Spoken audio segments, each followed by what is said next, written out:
Watching NTV at 1. Now, the Ministry of Health remains in a pickle over the fate of over 1,000 pre-medical intern doctors who are yet to be deployed to health facilities. Similarly, over 800 nurse interns are also frustrated that the ministry has failed to deploy them in health facilities for their mandatory internship, although they graduated in 2021 and 2022. Now, this afternoon, we sought the view of Annette Birungi of the Uganda Nurses and Midwives Union on what the fate of these nurse interns is. Good afternoon, Annette, and thank you for joining us. Yes, good afternoon. Thank you. I'm very well.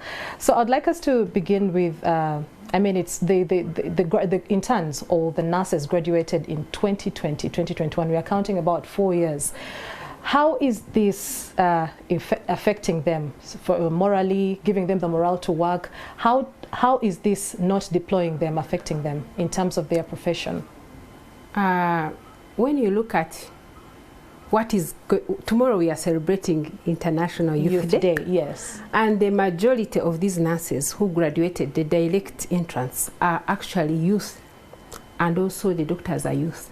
Okay. So it is very much disappointing that I finish my course 4 years down the road and then I'm not practicing. It should be a different issue when I don't have a job, but when I have my papers. So to the government, really, it's to the nurses and midwives outside there and all the medical interns, they are very much disappointed. Very much disappointed. And they're not the only people who are disappointed. Also the parents. You know how medical is very expensive. It is the cost that is very expensive. Yes. And then now the parents struggle. They want their children to go and work. And the parents, and the only thing these students are telling them is that government has not allowed them. Me, I can say government is blocking them. And I don't want even so much to blame the government, but the planners of this country, the policy makers. I think we need that consultation all the time between Ministry of Health and Ministry of Finance. Because how does it come that the money that was allocated, Ministry of Health is saying that it's not enough, and yet earlier along when we were advocating as Uganda Nurses and Midwives Union, we wanted these nurses to get 2.5 when they are doing intern. Right now, the government reduced it, Ministry of Health reduced it up to 1 million, and that we thought that it would really help. But look at this backlog. So is it a question of money? Is it a question of funding? Yes, that's what they are saying, but also they are saying that supervision. But if you know that there are no supervisors for the degree nurses, because I know the degree nurses they are few in this country compared to diploma and certificate.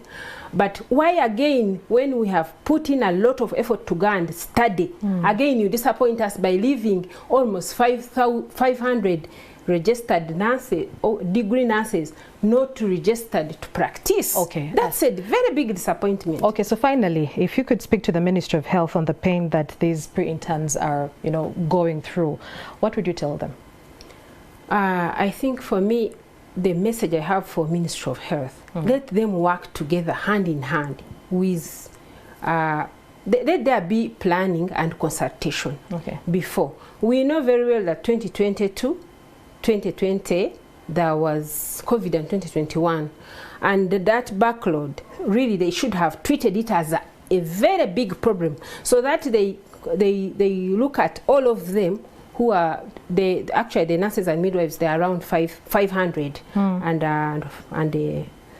they were 880 something, and they have only taken 360 something, or 340. So it means that they have left 5,000 behind, just and that 5,000 or 500 interns who are there. There are some who graduated in 2020, 2021, and 2022. So they should have, at least even if they left the people of 2024, which is also very bad, they should have taken all the 500 and 40 who have been there before 2023. So we are very much disappointed, and we call upon the government to act very quickly because these people are very much disappointed. Okay. Very much disappointed. Thank you, Annette Birungi from the Uganda Nurses and Midwives Union.